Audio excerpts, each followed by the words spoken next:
Hola, soy José Antonio Carrera y agradezco mucho a los estudiantes del doctorado en Ciencias Sociales de UAM Xochimilco por haberme invitado a esta actividad tan significativa, sobre todo para estos tiempos en los que la reflexión sobre el COVID empata con los valores de la academia y con el quehacer científico. Y les felicito de verdad porque estas iniciativas son las que demuestran que nuestras ciencias sociales están vivas y qué mejor que demostrarlo desde una universidad pública como lo es nuestra UAM, nuestra casa abierta al tiempo, pues es nuestra función hacer la vida más vivible a quienes pagan nuestros estudios, que no son otros sino el pueblo mexicano. Ya lo decía la semana pasada el coordinador de este doctorado, hay en alguna de sus conferencias que hay que repensar la forma en la que vamos a investigar para incidir y transformar la realidad.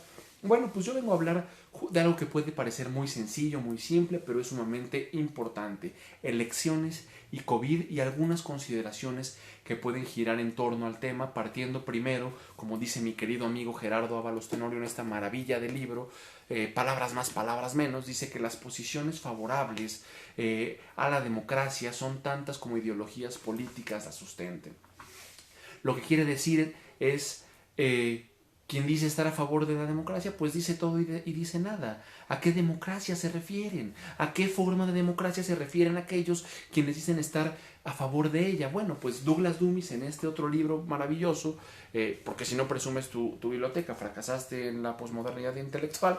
Bueno, en esta obra lo que dice democracia no significa sentirse poderoso, significa ostentar el verdadero poder y crear las condiciones para ejercer nuestra libertad. Yo lo interpreto que eso se hace a través de vías legales e institucionales o bien a través de movimientos sociales articulados que efervescen como la espuma en estos tiempos.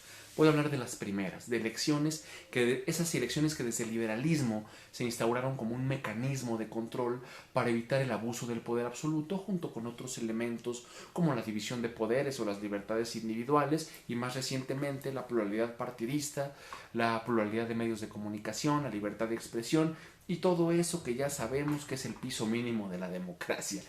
Otra premisa importante, primero, es que los sistemas electorales en ese amplio connotado teórico que se encuentra en torno al concepto son fundamentales en este momento de la historia para hacer valer la voz de la ciudadanía en términos de democracia representativa. Y segundo, que las elecciones, esas que son periódicas, libres, inclusivas, competitivas, igualitarias, decisivas, etcétera, etcétera, son parte fundamental para estimular la estabilidad política de las sociedades modernas. Sociedades, por cierto, que muchas veces tienen conflictos profundos, que deben solucionarse deseablemente por la vía pacífica, aunque por cierto la guerra está contemplada en la política. Sin embargo, lo que más ha hecho avanzar al género humano, como sabemos, es el medio característico de la política, el diálogo, la comunicación, el razonamiento, el diálogo comunicativo.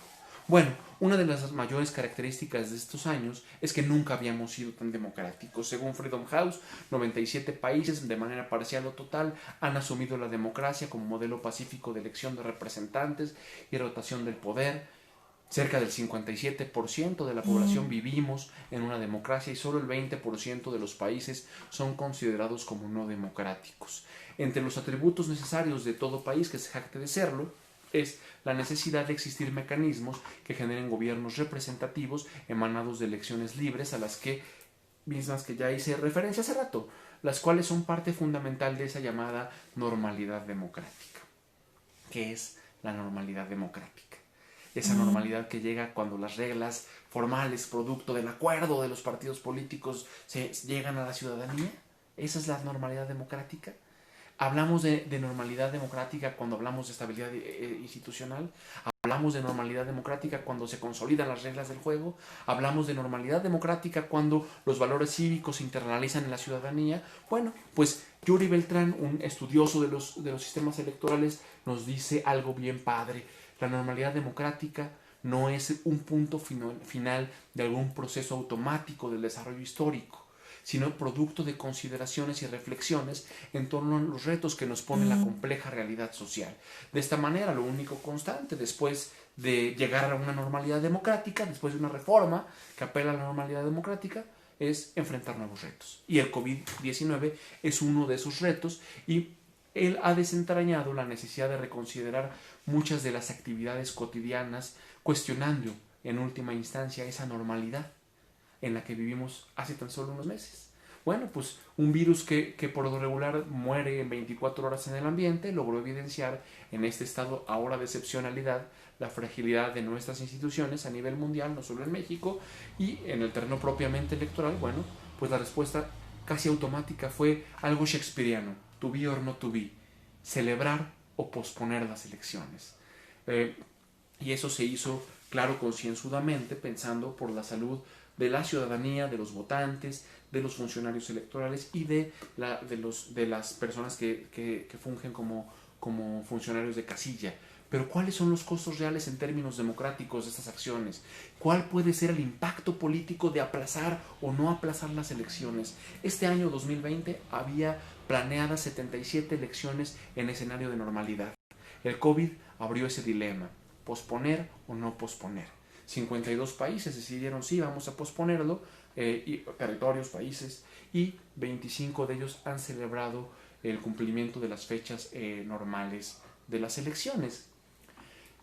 De los que han celebrado las elecciones destaca Corea del Sur, destacan algunas elecciones locales en Alemania, destacan algunas primarias en Estados Unidos, pero yo quiero hablar del caso de Corea del Sur. El pasado 15 de abril se renovó la Asamblea Nacional, que es el nombre de su parlamento, 300 escaños, y votaron 29 millones de ciudadanos y ciudadanas por aquello de el lenguaje incluyente, cerca del 63% de participación electoral, alto para unas elecciones parlamentarias. De acuerdo con la OMS, en esas fechas, 1.9 millones de casos de COVID había confirmados, cerca de 70,000 casos nuevos diarios había, y en el mundo, y en Corea el 1 de marzo fue el pico de casos, 1,000 casos nuevos de personas infectadas. Corea dice va a unas elecciones, Corea del Sur, Corea del Norte no elecciones, Corea del Sur, y entonces meten muchas cosas nuevas, voto postal, voto anticipado, centros sanitizados, votación diferenciada para personas con COVID, personas en cuarentena o personas sin ningún síntoma, campañas de difusión impresionantes, y en fin, ¿qué pasó después del 15 de abril? Pues nada, la curva, los contagios disminuyeron. El mayor número de contagios después de las elecciones fue el 10 de mayo con 35 casos. Tercer dato importante, del 15 de abril a la fecha del día de hoy, ha habido 38 decesos a causa de COVID, lo que representa un 14% más o menos del total de decesos en ese país, lo cual difícilmente podría vincularse estadísticamente con la fecha de elecciones, a diferencia de otros países en los que un día se mueren 490 personas y a las personas que estaban en hospitales les preguntan, ¿saliste? Pues solo salí el 10 de mayo a festejar a mi mamá. Bueno, pues los coreanos del sur nos dieron una elección porque decidieron enfrentar una elección constitucional y ahorita todo el mundo en electoral habla de ellos. Por otro lado, pues no hay que dejar de soslayo aquellas latitudes en las que las elecciones pueden ser críticas, específicamente en contextos en los que las condiciones sociopolíticas mantienen una tensión en la arena electoral. Por supuesto, posponer elecciones no está mal, es un reflejo casi inmediato, pero no hay que posponerlas tanto, porque toda fecha tiene un límite y esos límites pueden ser constitucionales, legales y llegar a impactar en lo social.